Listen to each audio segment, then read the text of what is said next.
Okay, welcome to Head Kick Audio. Joao Camilo, he's going to be competing at Combate Global on May 7th. Now, first things first, you compete in my favorite division of Right. all. Okay, you compete for the small guys like me at flyweight. Okay. Is it difficult for you to make the weight, and what kind of excitement are you going to bring to this division? I'm actually for cutting weight and all that. I actually don't have no problem cutting weight. I do cut weight really easy. I have trouble putting some weight on actually. To put weight on, I have so much trouble, but like to lose weight, I lose it like this. So even my friends make fun of me because I eat so much. And I'm like, they're like, damn, man, you eat so much. If I eat as much as you eat, I'll be like a freaking heavyweight. I'll be like a freaking like fat guy, whatever. It's just because I don't know, like my metabolism is really fast. So I have to I have to keep like make sure I have all my meals and all that so I can keep my weight up so I don't lose weight so fast. But cutting weight is really easy for me. I walk around like 148 and to 20, 25 or 26 when we have like the pound tolerance. And and about the excitement, it's I'm a jujitsu guy and I want to be known as a jujitsu guy. And like I usually say, I have a saying like for me, I want to even make a shirt about that. It says, we strike for the show, but we like to roll. So it's what I think in my head when I go to fight. So I do strike, trade some punches here and there. I want to make them believe that I want to strike with them. But in the end of the day, I'm all about that choke and arm cranking and shit. So that's what I do.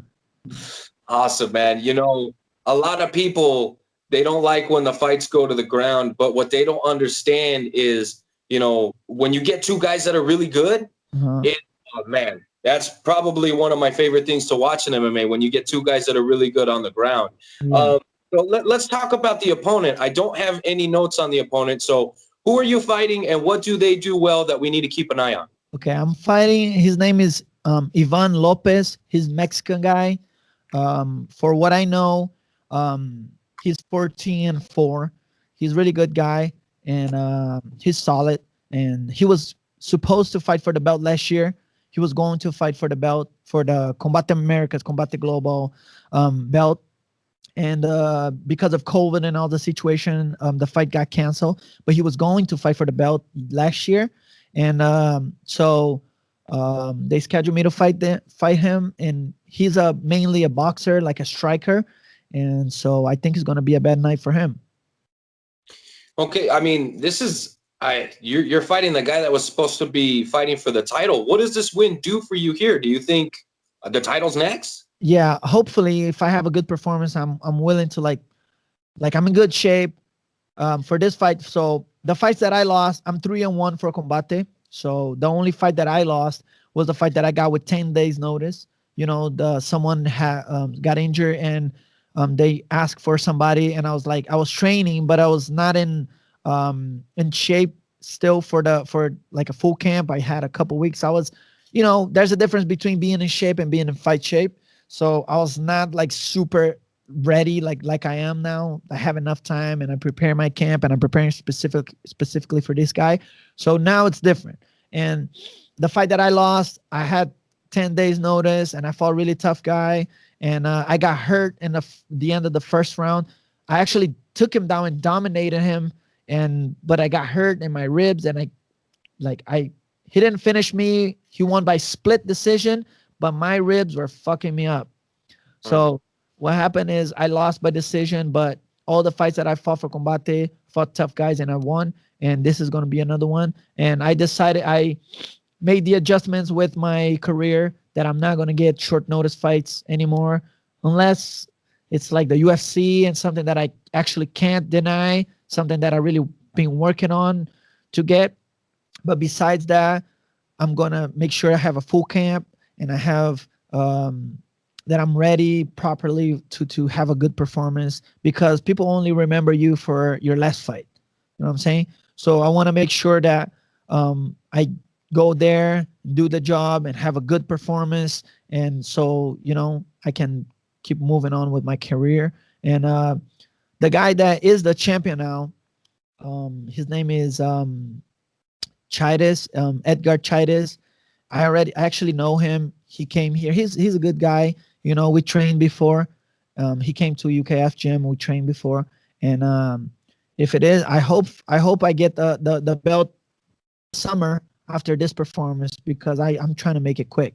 I'm not gonna be there doing extra time. I'm gonna go do my job and come back home, enjoy like 1.5 days in Florida, Miami, and come back to Arizona to work again.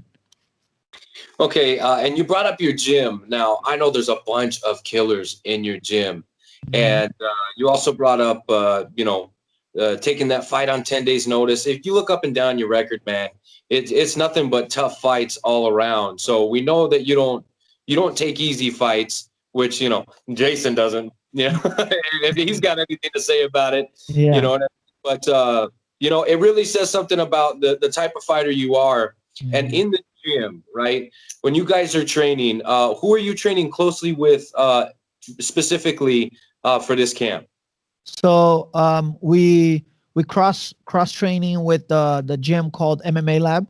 So we train here at UKF. I have some fighters that also train at that also fights for Combate. That it's Coyote, Alexis Coyote, have Beche.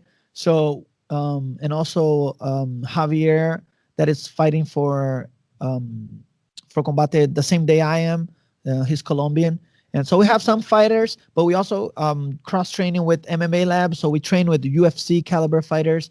We have some bantamweights and flyweights and also trains with John McDessie. That is he was here the other day. He did a great camp here with us. And so like I said, we have great guys here. Like I said, McDessie just had a great performance in a UFC right now. He fought some tough guy, and he just have great performance. And we train with some good guys, and like I said, UFC caliber fighters, and it's tough. Like really tough guys. It makes us like sharp irons, right? Like that. That's how you say it. And yeah, I rather be known, as the guy that gets tough fights and, perform, and it's there to fight. I never be knocked out. I've been finished one time only, and it was my fault because I defended wrong the submission. But yeah, so I always go to do my best and give my all, and that's my style of fighting. And for example, sometimes, so my coach, sometimes the promotion offer him like some fighters that is like,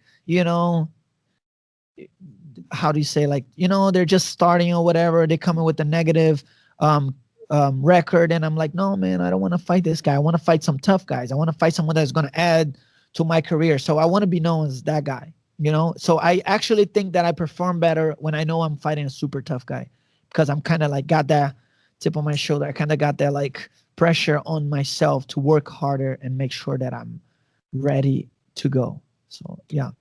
I'd imagine, at your level and where you're at with your career, fighting guys with losing records, or fighting guys that are, maybe 0-1, 0-2. Yeah. Is it hard to get motivated for fights like that? Or, I mean, how does that make you feel? I usually don't accept fights like that. Like they offer me before, like guys that is like 1-0 or like 2-0. I want to fight. It's just that it's not so it's a win-win for the guy. Like if he lose, he lost to a more experienced guy, and if he wins, he beat, you know what I'm saying? And I don't have nothing. So like if I beat him, it's kind of like I'm more experienced and I'm supposed to beat him. And like if I lose, it's kind of like, oh, you just lost to a guy that is like 2-0. So it's kind of like I want to fight.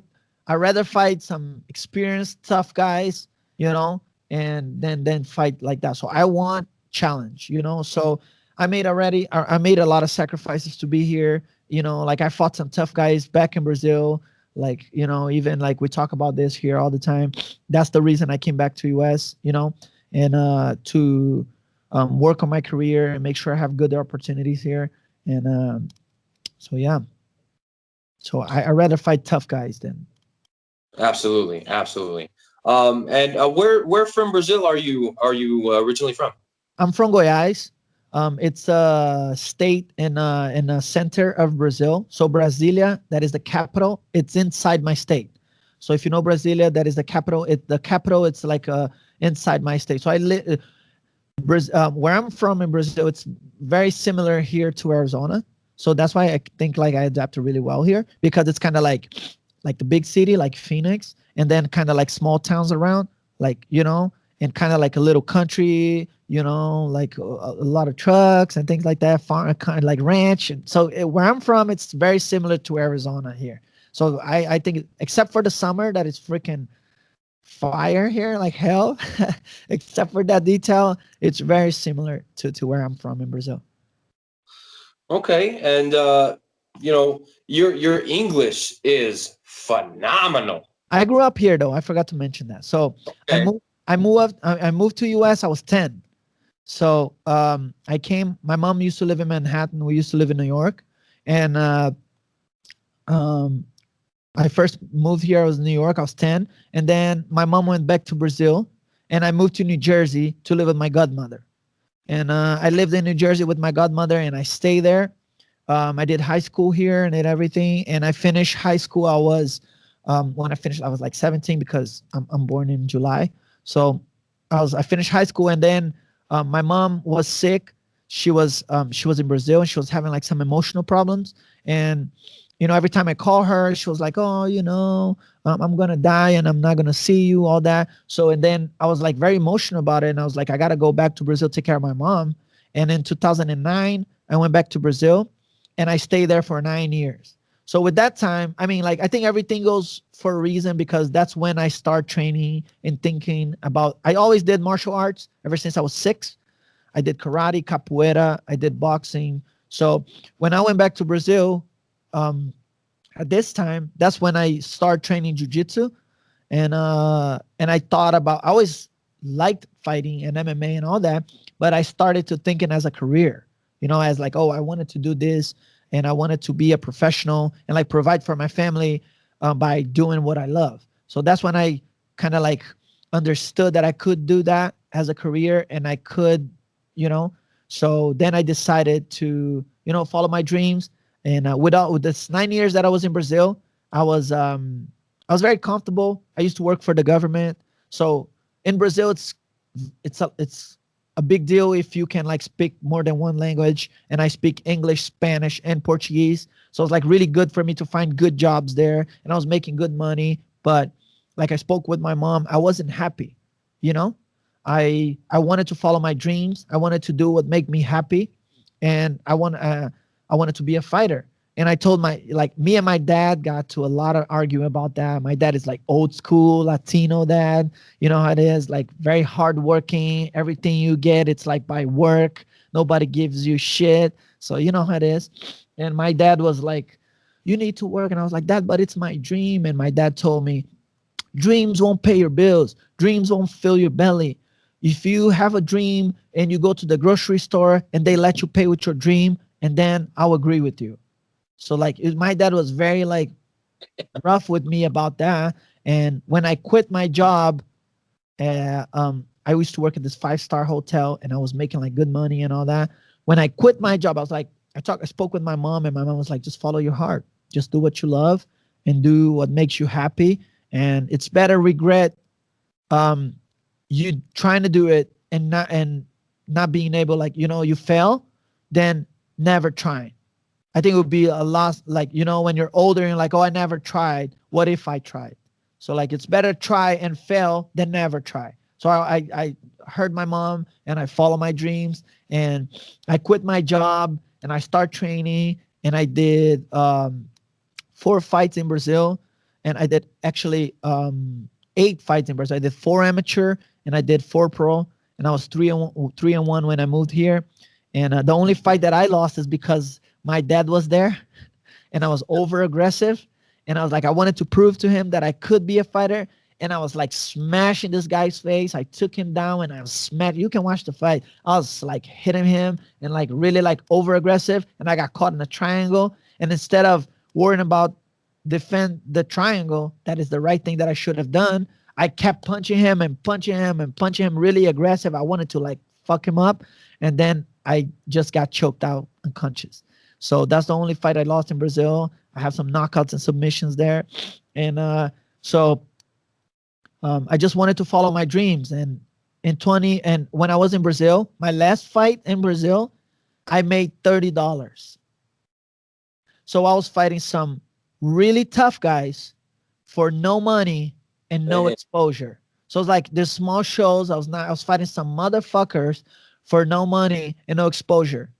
And then what happened was my coach came to me and my coach is like, hey, if you really want to do this as a career, if you want to follow your dreams and be successful at this, you should go back to US. You speak English, you have documents, you have family there, you grew up. So just pack your stuff and go, bro. Like go follow your dreams. You have good opportunities there. And I thought about it. And the hardest part for me was because I have a 4-year-old daughter. She was 1.5 when I came back, and she's 4 now. And I love my daughter, and she's the world to me. I don't know if you have kids, but if you do, you know how it is. Like, yeah. So they are everything for you. So like everything I do, it's for her, and I think about her, and Jason and the guys that are around me knows how I am about my daughter. So, two things. It was hard because I didn't want to be away from her, but I was like, at the same time, I wanted to prove to her that she could do whatever she wants if she's willing to work hard and accomplish her dreams in the future. So I was teaching her by example. Like in my head, that's what I'm doing, you know? So I am very present in her life. I call her every day, you know, and we video chat, we play, we talk and all that. And so the hardest part was to decide to leave and come follow my dreams. That was the hardest part because of her. But after I decided, I quit my job. I used to work for the government. Like a lot of people work their ass off to work for the government in Brazil. And I quit that job. And like my dad was so mad. He didn't talk to me. He was flipping.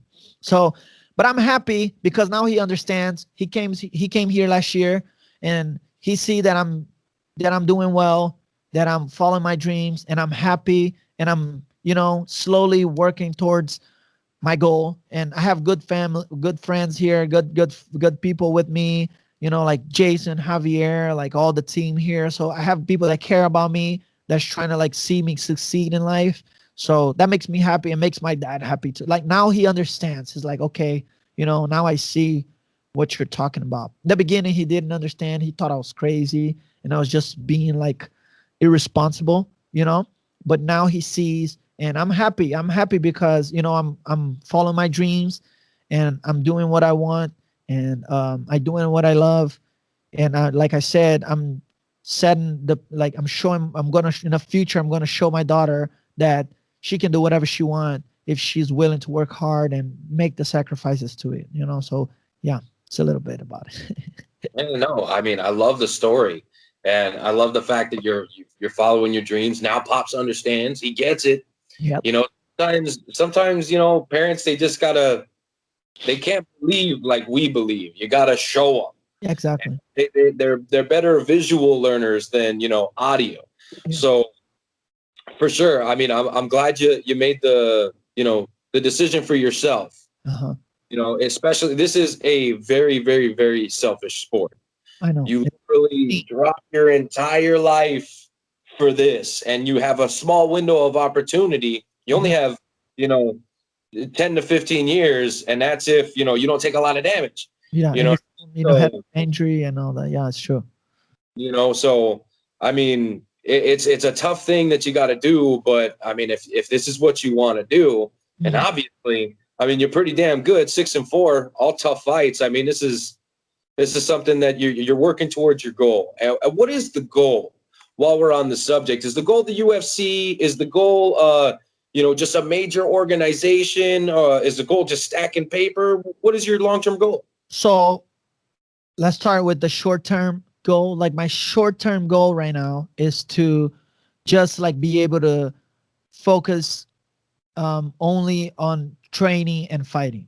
Okay, so I was like talking to Jason about that because it's really hard because I still have to work, you know, and I do have to work, and I work in a restaurant. It's a Brazilian restaurant, and And you know how restaurant is, it's really busy. And I work, it's like a huge Brazilian restaurant, and and I'm a server and all that. So I'll give you an example. The days that I have to spar, okay, for example, Saturday, I go spar, and I have to save energy because I know I have to work after till midnight. Damn. So for example, like I know that I finish sparring, shower in the gym, and go straight to work. Okay. So then sometimes I could give more, but I just don't, because I know I'm going to be like exhausted, and I'm going straight to work, and I still need to have energy to work till, like, for example, I start working at 4, and then I have to work till like freaking midnight, 1 o'clock in the morning, and I'm exhausted, and I have to go back home, sleep, and work Sunday all day. So you get what I'm saying? Like, so is, I have, so my short-term goal is to only train and focus only on fighting. So like I have a camp, I'm training, I eating, I'm resting properly, I'm doing everything I have to do, and then focus on, I'm sure, I'm positive that I'm going to be a complete different fighter. Like I know I give my best and everything, but it's like, it's different because I'm going to rest properly. I'm going to eat properly. I'm going, you know what I'm saying? So it's like different. So this is my short-term goal. And then, hopefully do have a good performance on this fight and fight for the belt next. Hopefully, like I said, by the end of summer, fight for the belt. And, if the UFC calls, I'm going to be ready. And, I know I can bring a lot of trouble for the flyweight division in the UFC. I'm a big guy. I'm 5'7".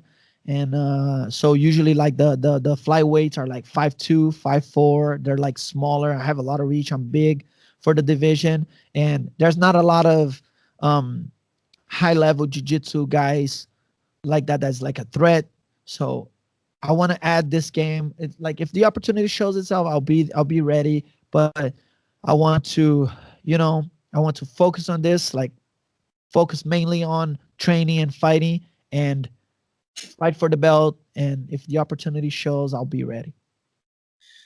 Okay. Any other shows interest you at all? I know PFL's got, they're coming back. Bellator's been on strong, won championship, especially for the guys in the lighter weight classes.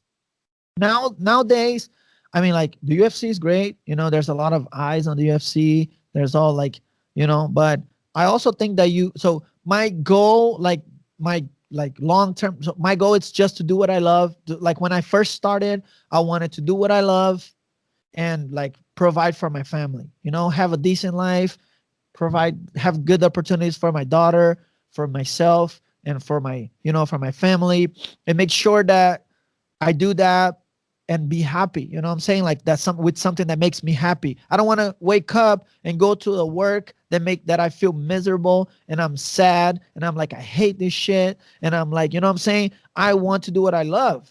And I don't think there's nothing wrong with that, right? I want to do what I love, what makes me happy, and I want to provide to my family. So that's my like main goal. So like if it's Bellator, if it's PFL or ONE FC or UFC, as long as I can provide for my family and do what I love and compete and, be happy, I'm good.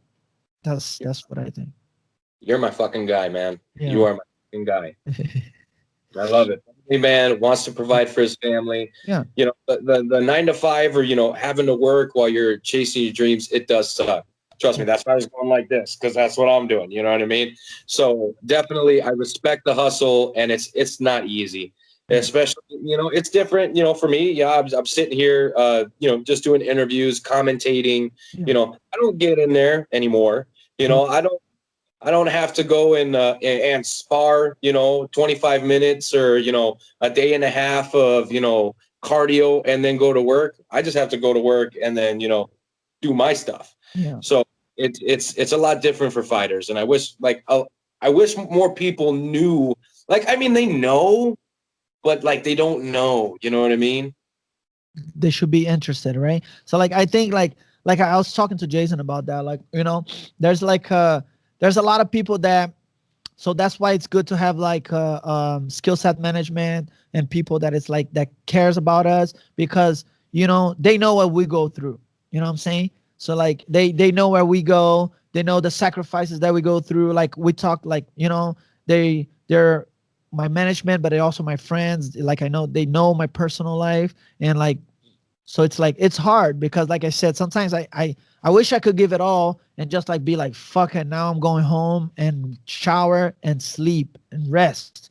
But no, I still got to do like a bunch of shit. So sometimes you just like, so that's what I think. So like with all this visibility and like all this like when like the podcast here being your show with you, and like more eyes can see us, and like what we go through, and maybe like they get interested and just see our us succeed and see us accomplish our dreams, because everybody, even like big companies and all those guys, they all were a dreamer in the beginning, right? So they all started with the dream too. So like maybe somebody believing in their dream and support them. And so it could be the same with me. Somebody like my personality, like the way I am, like hardworking guy, family guy, respect. I mean, like, I know some people trying to like promote the trash talking McGregor style, and like, that is whatever. I just be me. I just want to be me, be like a good guy, good example. I teach jujitsu for the kids and like at the UKF gym. So we teach jujitsu there. So always trying to be like a good example for them, like a respectful guy, and so they can kind of like be like, oh, my coach is a good guy, and that's how I want to be too. I don't want them to be like, trying to trash talk and do all the most. So yeah, I want to be example for them too. I respect it, and I it's preferred, to be Yeah. honest with you. Yeah. The trash talk, for me, it's sometimes it's unavoidable, or maybe they say something funny like the red panty night, or who the fuck is that guy, right? Uh-huh. Sometimes it's funny, but all the time it's too much. Yeah. I don't watch fighting for the buildup. I don't watch fighting, for the trash talk. I watch fighting because I want to see two people compete and find out who's the best out of those two people. You know. Exactly. So for me, I could really do without, and I like the road that you're taking. You know, I think the sport could use more of it. And Yeah. you're right. Your management team, literally, so far, the best management team that I've had the pleasure of working with so far. Good. You know, yeah, I'm almost one of them. You know what I mean? Yeah, I feel like I could be part of the family. So Yeah. I mean, it sounds like you got a really good support system, really good group of guys, and your management team, your gym, the Mhm. family at home. It sounds like everybody's really got, your best interest at heart, and they just want to see you succeed. So that's awesome. Exactly. It is. And it's like it's really good because like we're just a bunch of dreamers here, you know what I'm saying? Like, we just want to like be happy and do the things we love, and like it's good that um I learned that when you're more blessed when you help someone than when you're helped by someone. You know what I'm saying? Like, so like when someone needs your help and you're able to like help them, you're like there's more like good things coming your way, just for doing that. You know what I'm saying? So that's how I think, and that's how I learned, So like so by all this and all the team, all the exposure and all the, the hard work that they're put to make sure that we can live our dreams. So I think that all is going to come back, in a good way for all of us, and, for the whole team. Yeah. So, Absolutely. I mean, and you're a day oneer. You know what I mean? You're a day oneer with these guys. So that yeah, true. they definitely believe in you. They Yeah. definitely believe in you, and they're giving you the push that I think you need to get yourself to the next level. And I'm excited too. I even told my mom about that. I was like, Mom, like it's good because like they know, like it's not just some random guy from like the other side of the world that knows nothing about my life, that just trying to get me some fights and whatever. It's like someone that actually like connect with me. Like I said, they know my personal life. They know who I am as a person and as a fighter, the things that I go through. And so it's a different connection, and it's like I'm really, really happy, that they actually decided to do this. Yeah, I'm stoked. I'm stoked, and it sounds like they're kind of, helping you steer to onto the path of success, which is what every fighter needs, because sometimes we can be stubborn and no, I'm not fighting him. No, I'm not fighting. I want to fight that guy over there. And, sometimes different doors are going to open up different opportunities, and having guys to guide you, that know the sport and know what to expect, from XYZ. I think it speaks volumes, and I think you're in some pretty good hands. But I got to ask you a couple more questions. Yes. And I got to bounce. So we'll make it 3. Okay, we'll make it 3. Okay. I'm gonna start bringing back the prediction. So on May 7th for Combate Global, do you have a prediction for your fight? Submission, always. I'm gonna to be on. I don't know like specifically what I'm gonna do, but my prediction is I'm gonna take him down. I'm gonna make him scramble and give him hell, and whatever he gives me, I'm gonna take it. If it's an arm, I never got a foot, so could be a foot. I'd like to do a foot lock. So whatever he gives me, I'm taking home, and I'm gonna put next to my trophies in my house. So I'm gonna bring a neck home, an arm, a foot, whatever it is, but it's gonna be a submission, 100%. Okay. My favorites are the darts and the arm triangle. Those are my favorites. All right then. All right, I'll keep that in mind. I'm really good at those. I'm good at chokes.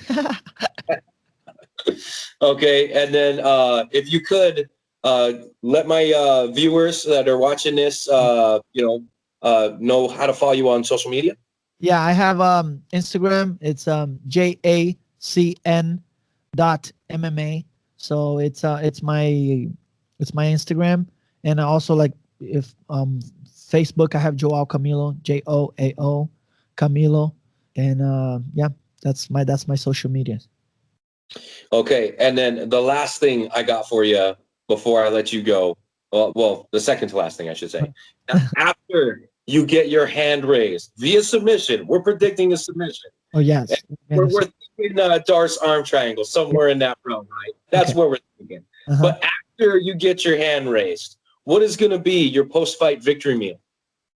My post-fight victory meal, I'm in Miami, Florida. Oh my, I like pasta, man. It the hardest thing for me about weight cut is that I cut bread and stuff like that. So I really enjoy some good Italian food or something like that. But let's see. I think I'll go with Italian food, like some pasta, like a nice pasta with something, Yeah, I'll go with that. With some bread. I like bread. I'll eat a lot of bread. Now you're talking. Now you got to have at least half a loaf with your pasta, right? Yeah. I eat my my family from my mom's side is Italian descendant. So my mom's family, it's a lot of lasagnas, pasta, and all this, meatballs and all that. So I love it. I think if I didn't have this fast metabolism that I have, I'll probably be like a freaking lightweight. I'll be like a 155 because I eat a lot. Well, I tell you what, I'm about a $180, believe it or not. At 5'6", 5'7" on a good day. It depends, how much shoes I'm wearing, but I'm a $180. So yeah, good luck getting up to here, man. Good luck getting up to here. Hey, when I finally retire from MMA and I only do jiu-jitsu, I'm probably putting some weight on. I'm gonna be around something like that. Gonna be a big wow. Yeah. All right, my friend. Well, we've come to the point in the interview where I like to give my guest as much time as they'd like to thank training partners, sponsors, coaches, family, whatever they would like. So go ahead and take the floor. Yeah. So I appreciate, first of all, the opportunity to be here in your show with you. I appreciate it. Giving space for guys like me to kind of tell a little bit of their story, a little bit of their, they're going through to get to this point. So first of all, thank you. And I'd like to thank my management, SkillSet management, and my coaches, and, Javier Torres, UKF Gym. So all my training partners and my sponsors, so Yeah, I mean, like, everybody that supports me, it's like believes in me, even if it's just a text, a message, it's like, hey man, like even Jason, I'll share this with you right now, just real quick. So like Jason, when like one day I was preparing for my fight, it was actually the fight that I choked the guy out, the one that I mentioned to you, that I choked him out in the first round. And so Jason texted me and he was like, hey man, I'm just sending you a message, just to say that, we all believe in you. I've been through like some tough situations and war and all that, and but I know what you guys go through. It's really hard. So like he just sent me a text, like, for me to know that he cares about me, and he's like actually believes in me, and that actually gave me like a lot of like good vibe, like, the good energy that you feel, that he knows what I go through, and he knows the things that I sacrifice and that I put on to be here. So it was really nice. So like even like a little message like that, like all those people that believe in me and support me, I'm very grateful. And I always give my best to make sure that they're happy with me too. So like it's gonna come. I'm super ready. I'm in, the weight's good. My my preparation is good. I'm coming really hard. So I'm coming to make a statement for sure. I'm hungry. Last year I didn't fight because of COVID. I'm hungry, man. I'm hungry. I'm gonna get it really bad. All right. Well, Joao Camilo, he competes at Combate Global on May 7th. You can watch on Univision, correct? Yes, Univision. Yes. Okay. Okay. TUDN. I don't know if it's like an app or something. It's like TUDN. Yes. Okay. I'll have Jason get with me, and I'll put it in the description in the video when I post it. But Okay. look, after talking to you more than half hour, okay, I can tell you what I have in front of me is no bullshit. This is Joao. This is what you get. What you see is Yes. what you get, and what you get is one of like the most respectful Yes. dudes that I have ever had the pleasure of interviewing. So I want to thank you for taking time out of your day, you too, Jason, taking time out of your guys' day to sit here and bullshit with little old me. So represent the flyweights, because that's my favorite division, and Yes. I want to see this division for a long time. I'll I keep in mean, mind the DARS and the head and arm triangle. I'll keep it in my in my thoughts. I appreciate it, man. Well, look, it's not that far. You got a few weeks left. Uh-huh. So the first fight is a scale. So get there unscathed, do your thing, and then May 7th is just time to have fun. Let's So go. do your thing. Stay in contact, man. Let's do a post fight. Sure. I'd like to hear more about your international travels and whatnot. I Yeah. think there's a lot more that people would like to hear. Of course. Hey, thank you for having me, and I'm happy and I appreciate your time too. Thank you. Absolutely, 100%. May 7th, Combate Global. I don't know if there's like a number attached to it. Is there a number? No, there's no number. It's just Just a- gonna be. Yeah. All right, perfect. May 7th. We'll see you there, my friend. All right. Thank you. Thank you.